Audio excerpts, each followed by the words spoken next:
Welcome to Big Blend Radio with Nancy and Lisa, the publishers of Big Blend Radio and TV Magazine and Parks and Travel Magazines. You can check them out at bigblendmagazines.com. And you just heard Me and You, and that is just such a groovy, good. Dude, that's exciting. I dig that. I like it. I know. Party time. I know. It's the first single from E.G. Vine's debut solo album, and the album is called Conversation. A good topic for conversation for sure on Big Blend Radio today. And the album, you've got to go get it. Go to egvines.com. It was produced by Eddie Spear, and it also features noted studio musicians Leroy Powell, Chris Powell, and Brian Allen. And we're excited to have E.G. here on Big Blend Radio with us today. How are you doing? Oh, I'm doing great. How are you all this afternoon? Well, we're even better because, like, we're listening to Conversation. The EP is amazing. Just every, like, genre's in there. I mean, Me and You, I love that. You just want to get up and dance and kind of look at someone in the face but feel free at the same time. You know what I mean? You just have that connection on the floor. Yeah, thank you so much. I appreciate the kind words. It's I don't know what genre it is, but maybe you guys can help me figure it out. Good. It's badass. That's what it is. Badass music. I know. So now you were out on the band, the rock band, the Bandoliers, and out in Nashville, and you're in Nashville now, and decided, hey, I'm going to go out and do my solo thing. Were these songs brewing in you, and you're just like, dude, it's my time now? Because I'm glad you're doing this. Personally, I think this is just great music. But what was that transition like for you? And why? Yeah, well, we did the band thing from probably 2010, all the way up until the last few years. And a couple of guys moved out to the West Coast kind of as we were starting to get a little radio play. And it just didn't work out geographically. We had a couple of us out west, a couple of us here in the Nashville area. And we were trying to make it work, but it was a hard thing to do. And I always kind of wanted to write more in the folk style, more storytelling, more, songs that were a little more, maybe a little less band related, where we'd get in a room and, we'd come up with a riff or something and then try to fit vocals and lyrics on the back end, around a hook or whatever. Mm-hmm. I wanted to just sit down and just write more. And I knew I had stuff in my head, but I wasn't quite, 4 or 5 years ago, I wasn't anywhere near the songwriter I can be now.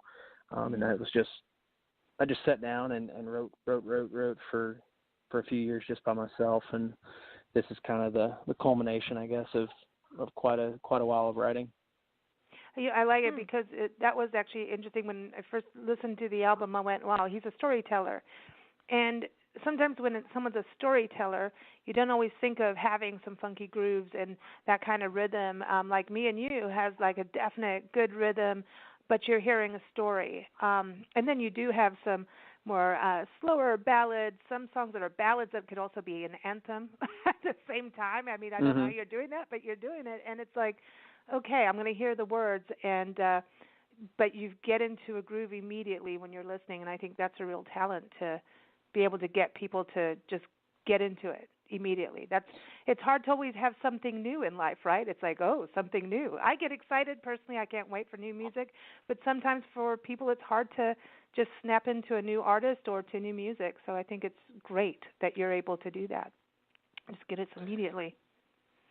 Yeah, and part of that was just working with a producer too, and kind of taking outside perspective and bouncing ideas off of someone else that's really good on the other side of the fence as far as being in the control room and helping me hear something and maybe point me in a certain direction. So it's the first time I've really worked with a producer through the whole process, aside from just someone to help get sounds in a room for a band. So that was kind of cool too, and I think that's, we had some diversity before I started working with Eddie, but I think he helped me add a lot of that diversity of sound just by kind of going through the process we went through. And when you perform, I know you've been playing in Nashville, and do you have a regular band that you play with, or are you playing with the musicians that you recorded with? No, I've got a crew that we play with, and some of them, like the drummer, John Mark Capers was the drummer for the Bandoliers. Ben Cunningham, who's playing bass, played with me in another band here called 1 Cent Stamp in the past, and the guitar player is Blake Moeller, who's actually a coworker of my wife's that I found because I went through about 11 guitar players for my first full band show, and I told my wife, I said, I'm just striking out everywhere. Do you know anyone? And she said, well, I got this guy I work with. He may be okay, and it worked out pretty well. So that's been my kind of regular crew. And we have some backup singers that sing with us depending on the show. So we've kind of got a good crew that do the live shows with us. I love the backup singers. Yes. It just has it just warms up the sound and takes you back into, like, I don't know, for me growing up and hearing that kind of soul music, that R&B, soul, bluesy, just that vibe, and it's warming, to have that. So that's a good vibe. So you play around. Do you go outside of Nashville when you perform? Yeah, so far we've done some Southeast states. We played up in Kentucky. We played in Memphis last week. We played in Atlanta, and we've got we're going to go up to Indianapolis and Louisville here in the next month or two, and hit some more in the South. I know we're going to go to Birmingham and a few places. So, nice. We're trying to get to anything that's within a 5-hour radius for now, and kind of try to build the base. Yeah, Nashville, you're pretty central. I know we're going to be, we're embarking on the second part of our full-time tour. We travel full-time going to national parks and the gateway communities and covering not just national park units, but all parks and the towns, and the arts are a huge part of it. We're excited because we've never been to Nashville. We're going to come through there and go up to Kentucky. It's when you were saying Louisville, and we're going to go to Springfield and see our friend up there, Stephanie. She runs the tourism board up there, but in the Bourbon Trail. But when I was looking at the map, because I've been plotting this, like, okay, we're going to go from Natchitoches, Louisiana up, then we're going to go up the Natchez Trace through Nashville, and I was looking like how, if anyone's going to wants to move somewhere like central, Nashville is like right in the middle of. You could go to so many different states from there, So you're in like great. And, the bowl, the center of the bowl. Yeah, exactly. Even if we don't have, a big tour at the moment, it's easy to do little one-off. It's 2.5 hours to Birmingham or 3.5 to Atlanta. You can do kind of one-offs if you need to just kind of keep getting out there. So that's definitely really nice as a musician. Do you see yourself getting into some of the university towns too? Because I think your music with college students, university they would dig it, and I think it's a good message for them too. Yeah, I don't know. I'm working with I got a couple of friends in the industry that are in the booking side of things, and so hopefully it's okay to book for yourself, but obviously that's something I want to kind of get out of that role as soon as I can. So it's just kind of working those pedals to get to that next thing, whether that's a bunch of opener dates for a more established artist or whether it is, a college circuit mixed in. That's kind of the next step for, early and mid 2019, I think, is having somebody on my team that can do that for me. So. Right. I know. Try to do everything. It's exciting though to go on a new adventure. This is like new and good, and I mean it's fun. To just like, okay, now what? But let's talk about Conversation. That's the name of the album, and we're also going to play Conversation at the end of the conversation here. I want to play all of them, but everyone, you should go there. Go to egvines.com and buy it. And, is that the stream it on place? Spotify. I mean, however you want to listen to it. I'd love it. Look, we do have vinyl, so if people want to buy that, that's great. But nice. The Spotify spins certainly help with a new artist and just growing the name. And Spotify, boy, has that changed. Spotify. Everybody was mad at Spotify for a while. Then they got mad at SoundCloud. I mean, it goes through these cycles, and it's like, okay, so you wake up in the morning, you look, okay, who's still there, who's merged, who's nice, who's complaining, who's taking the musicians' money, But it seems that Spotify has really kind of done a big turnaround for musicians, of all, new or not. Yeah, I mean, it's a great way. They have the daily playlists and other things that really kind of give you new artists that you might not have found before. So it's certainly a good tool for finding musician or for finding new bands. And you gotta play in the time and the world that you're in.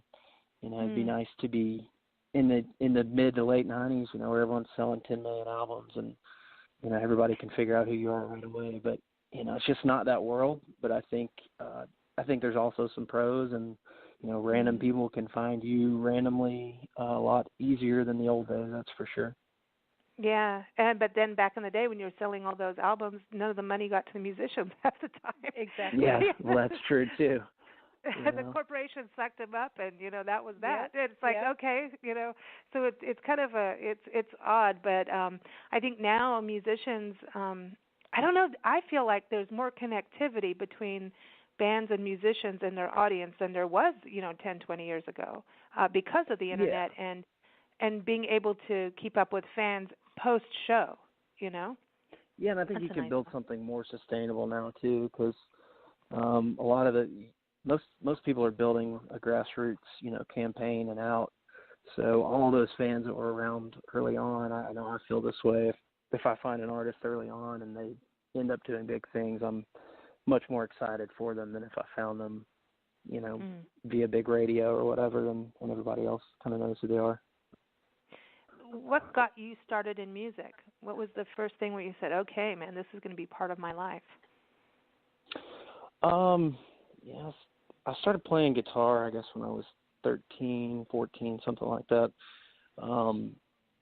But first band I was in, I wanted to play guitar with my friends in junior high, kind of 8th, 9th grade, something like that. And they already had the guitar players they needed, and so I stayed in contact. And one day I got a call out of the blue, and they were like, "Hey, we got a show in a week, and we need you to play, but the only catch is you have to sing too." And I think at the time I was like, "Oh no, I don't want to sing. I'm not a good singer." And it was a cover band, and they did a bunch of Metallica and a bunch of heavier music that I didn't know most of. So I ended up getting all these note cards and putting them on a music stand, and it was just like the most un-rock and roll thing ever. But that was kind of how I got my start as a singer, was because their singer canceled a week out, and I just said, okay, we'll do it. And I never really wanted to do much else ever since.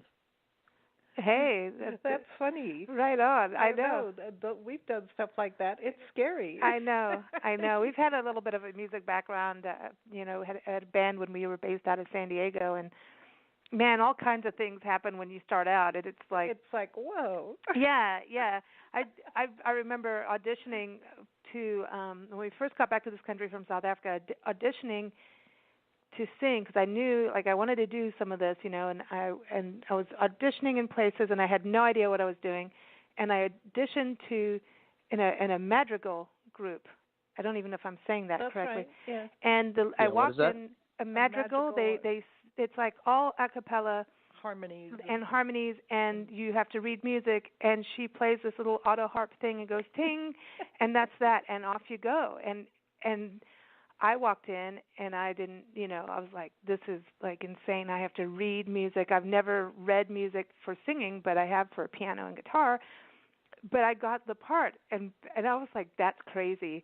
I didn't go back because I got flipped out. I got all stressed out and ended up in rock and blues. But it was amazing to me to go from. I learned a lot from that lady, actually. That audition, just sitting down and having to.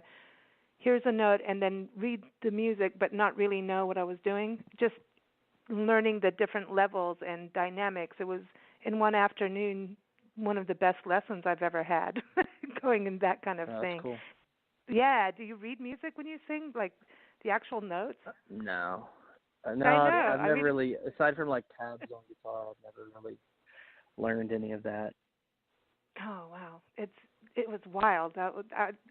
I could never continue doing that. I'd be all stressed out, But so now conversation, this to me is very interesting, listening to the music, because I feel like we're not having as many conversations as we should. We're having either an argument around the country, and it's like, what happened to sitting down and discussing different viewpoints? Do you feel, is that part of the reason of the album, the theme of the album?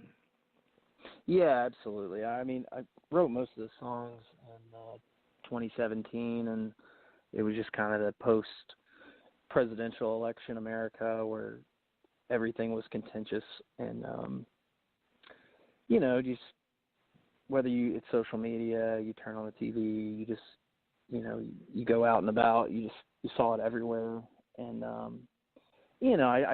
I thought a lot of people, most of the time in my experience, when you sit down with someone and hear them out, or you kind of understand where another side is coming from, you usually drop most of that aggression, and you kind of understand that that's another person as well. And I just think too many times we don't put our wall down, whether it's because of insecurity or whatever it may be, and we don't have those conversations that make you realize, oh, it's just a person with a different viewpoint than me, or maybe we have the same viewpoint, we're just saying it differently. This country was built on freedom of speech, and it just seems to me that that's really up to question now, because every time somebody says something, somebody's like, well, how dare you? What gives you the right to say that? And it's like a whole lot of little 3-year-olds in a playpen together, and there's only one toy. Let's fight. Yeah. It's like exactly. that to me. It's like, really, people, grow up. We're censoring ourselves. It's amazing to me, and I think a lot of it is the tweet thing. You only have so many, characters or words that you can use, so pick wisely. And get your emoji right. Yeah, and it just seems, everybody is, I don't know if they mean what they're saying, or did they just type wrong, or what? And it's like, really? You think that? E.G., do you think being in music, it helps you be able to be in the middle of different thoughts? Because when you're in a band situation or a music situation, you can be working on a song and all be in the same flow, even if you're an opposing, maybe you just don't like the same sports team, like passionately don't like the same sports team. You've got to remember, okay, but on this side we agree on the music. Isn't being in a band situation kind of help just hear both sides? Yeah, I think so for sure. It's funny you're talking about sports teams. Like John Mark plays drums for me. I went to the University of Alabama. He went to Auburn, so we're kind of, we obviously don't see eye to eye there, but that's the fun of it. Exactly. It's fun on Saturdays to watch football for sure, but. Yeah, I think just being around different viewpoints, and being a songwriter, I think I'm able to explore deeper, because when I try to write a song, I try to take all different angles I can at that song. So it usually opens me up to reading more about different things, or listening to how other great artists in the past have done certain things.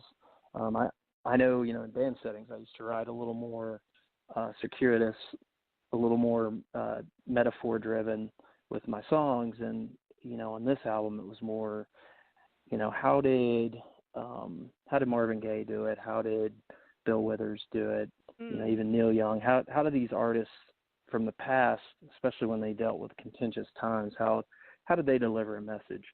And I got to give some props to Eddie Spear for saying, look, man, you can be more direct in what you're trying to say here. Go listen, and those are records I've always loved, like What's Going On by Marvin Gaye, but, and Still Bill by Bill Withers. But he said, go back and listen to them and write out some lyrics. And when I did, I just said, oh, man, that is just person to person, easy to understand music. I don't have to, shroud it in metaphor. Let's just say what we want to say. And so that was one of the cool things I think that came out of the album. Oh, I love that, because I think that's the thing about good storytelling is you feel like you're in a conversation. You're listening, so when you as a listener you're listening and you're thinking, and we have a friend, Mike Muto. He is New Mexico's enchanting cowboy. Yeah, most enchanting cowboy. He's a Western entertainer and a cowboy poet and singer. And I remember he had a barbecue at his house in Silver City, New Mexico, and we're out there outside, and he brings out his guitar and starts doing this, cowboy poet ballad song. And he, when he sings, he looks right at you, right in your eyes, and he starts telling this story. And Nancy started answering him back because she just felt. Well, it took a while, because Are you asking it took me? a while because he wasn't singing it really. He was reciting. But there was this poem, and he didn't say, "Oh, here's a poem I wrote." He just turned to me and he says, I need to tell you something, and I started answering. I know, I had no idea. And they couldn't have, there was a few cocktails going on that night, but right. but it was You're so funny, But there's that vibe of give and take, and and I think that's also the cool thing about the rhythms of this album too. But there is a conversation between the musician and the audience, and it is, and also when you're not telling down, you know what I mean? When the words are communicating but not saying you should do this, you should do that. You know what I mean? It's like right. I'm telling you a story but not telling you what to do. Yeah, sometimes that music kind of bothers me when people, really get one angle or another, because most of the time they're just doing, going to one side of the ditch away from the other. And I would rather people just listen to the music and think for themselves and not necessarily have any hidden political agenda or anything like that behind what I do. Yeah, and right now to me it feels good. I enjoyed it. Now, tell me something, brother. I like that. That's got some good funky goodness to it.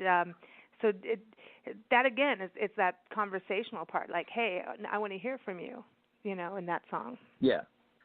Yeah, for sure. That was the most fun probably in the studio. I think it was a crazy process. I mean, we went in.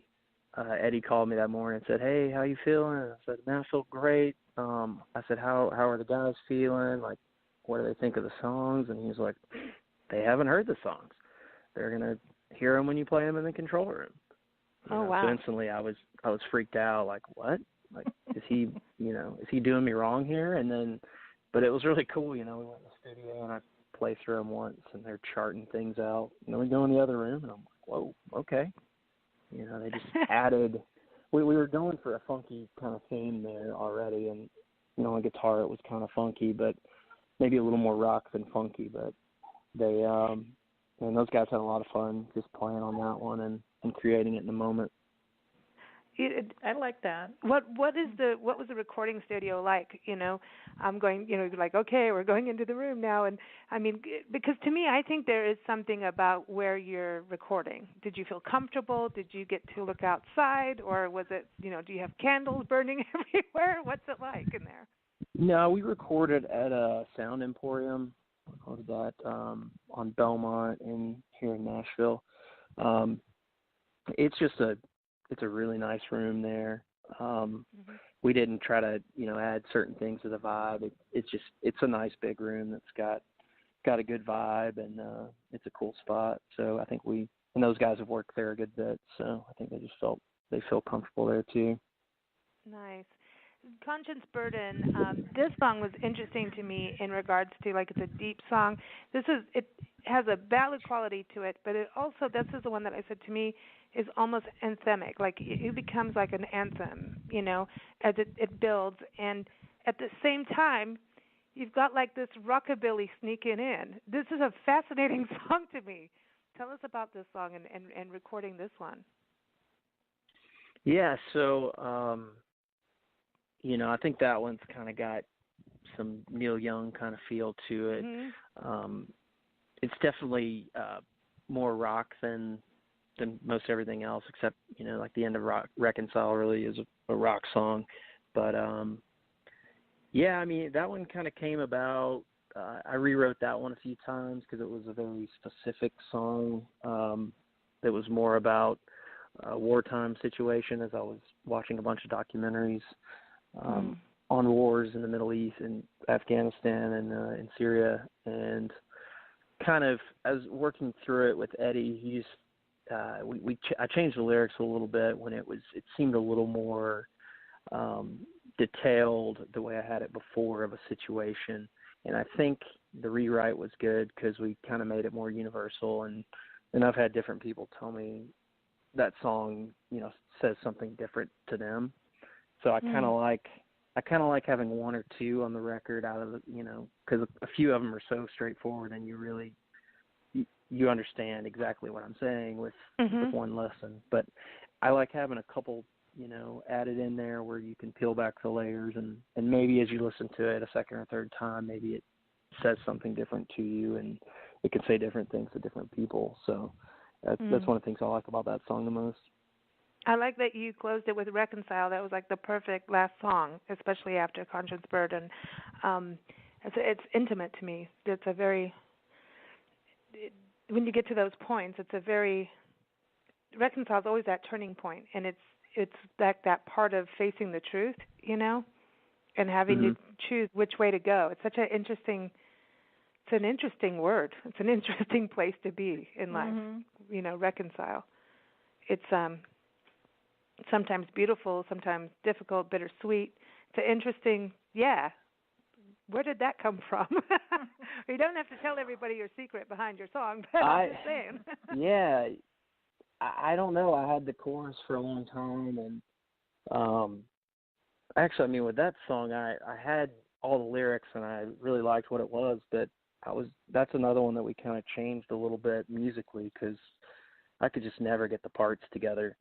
I had weird rhythm changes between the verse and the chorus, and we were just kind of like, well, let's go in the studio with it and see what the guys can do to it. And like the outro jam section wasn't in there, so that was a really cool one for me because it really just became something totally different in the room in the studio. Nice. I love it when that happens. That's how you capture it's that cool. energy. I'm sitting in the room in my vocal booth, and I can't even see what the guys are doing out there unless I peer out. But I was just hearing it come through the headphones in my little closet, and I'm just like, this is awesome. What is this?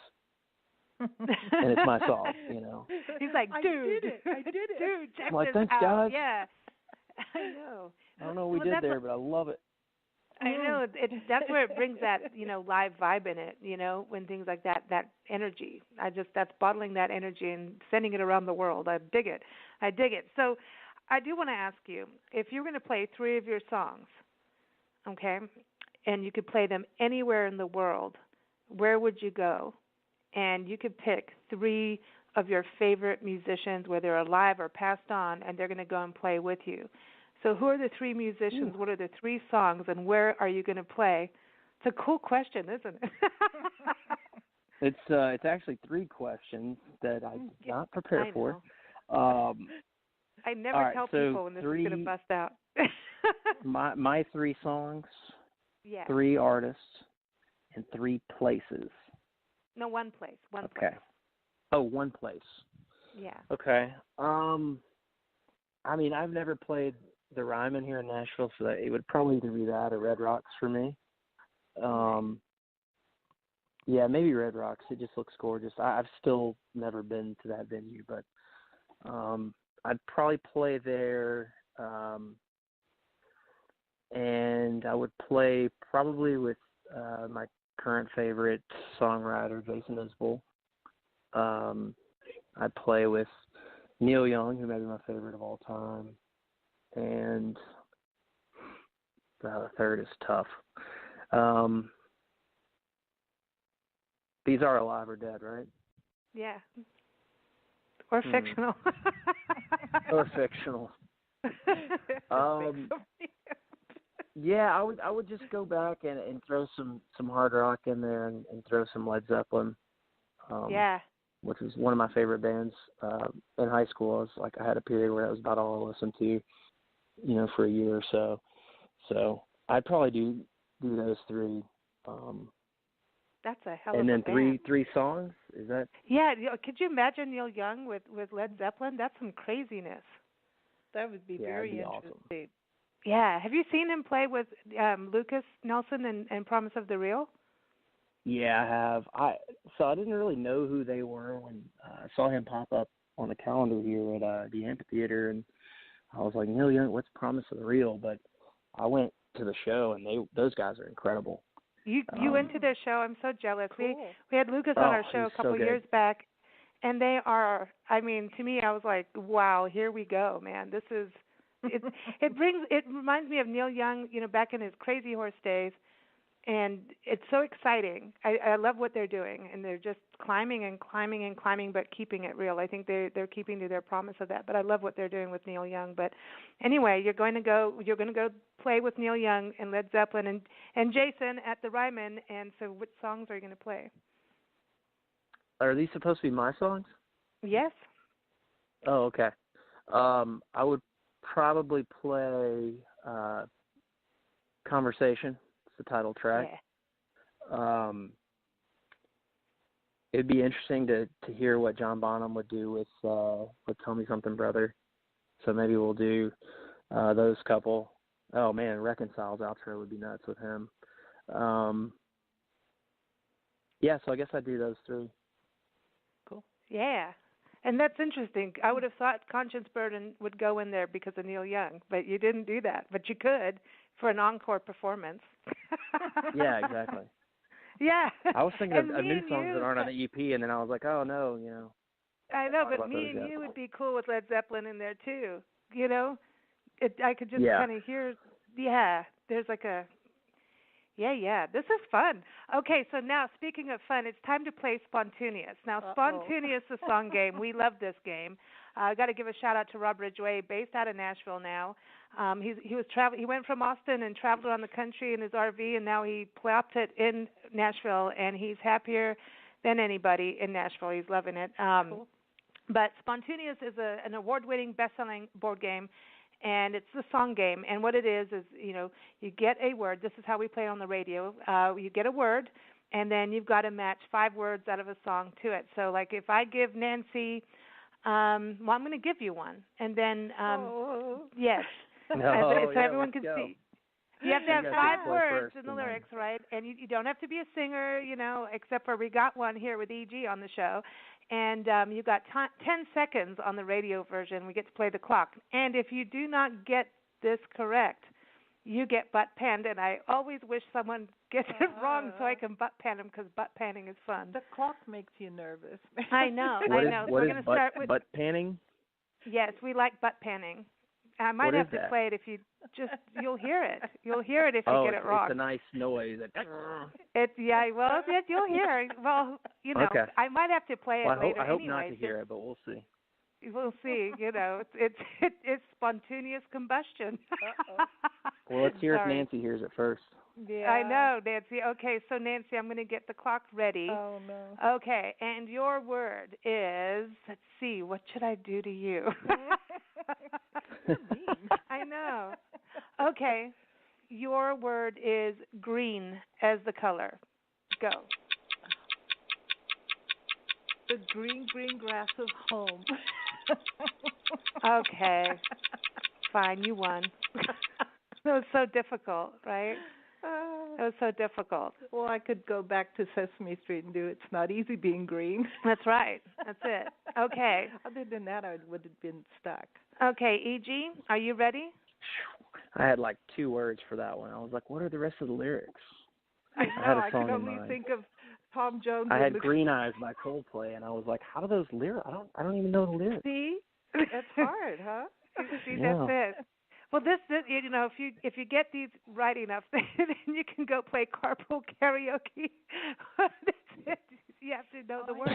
I love to touch the green grass of home. That's right. See, without the clock, I can think. Well, yeah, the that's clock a pretty is your aggressive rhythm. clock. It's I know. just going. Machine gun. The clock wow. is friends with butt pan. Anyway, wow. I'm looking I know. forward to that. Okay. All right. So, E.G., your word. I have to do it because it goes with, conversation. Your word is talk. like T-A-L-K, talk. And off you go. That wasn't the butt pan.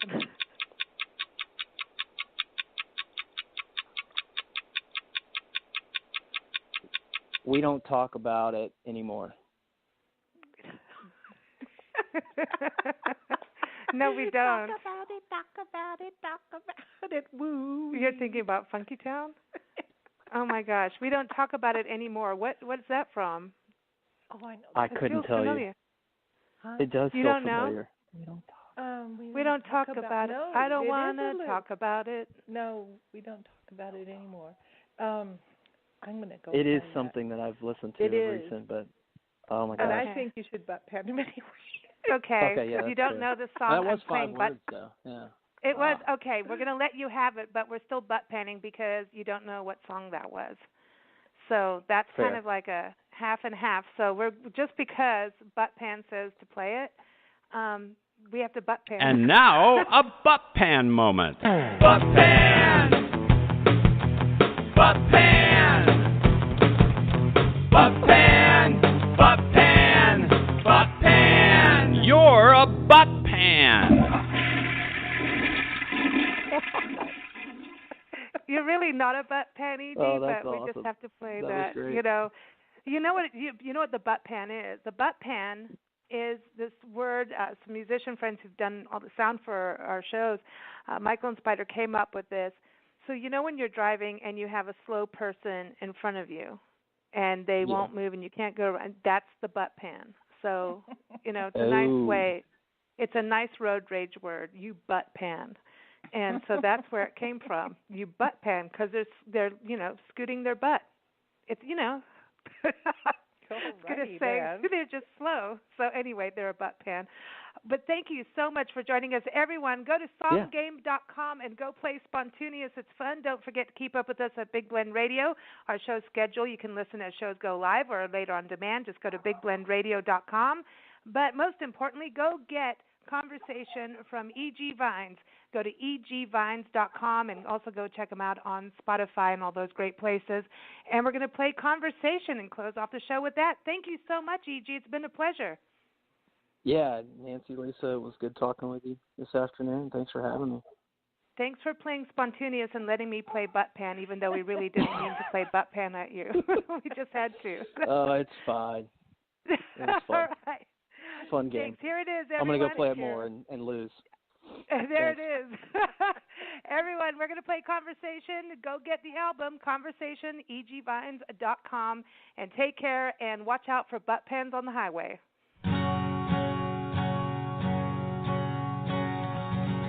Please, brother, turn the channel. I can't take another bomb, another place. And what are they fighting for? All these things that time has never changed.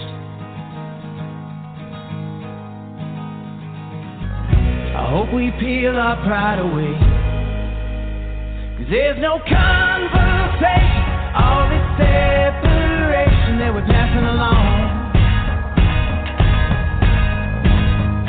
There's no conversation, all this separation that we're passing along. And we pass it along.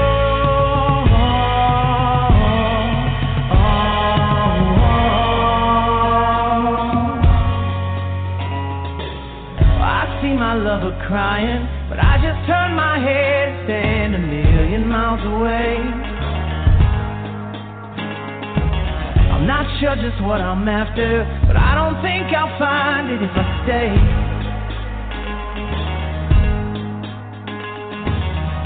Another oath of love we break, 'cause there's no conversation, all this separation that we're passing along.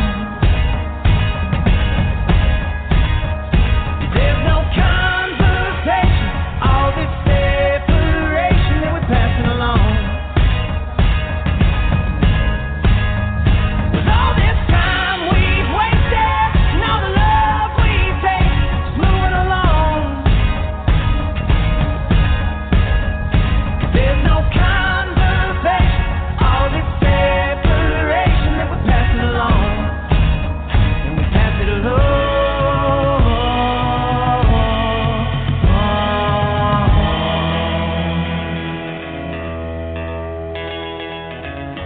sit right here beside me. I wanna hear about your hopes and feel your pain. How can we break this cycle? All the years and years we've lived this way. I think we found the starting place. It's only conversation into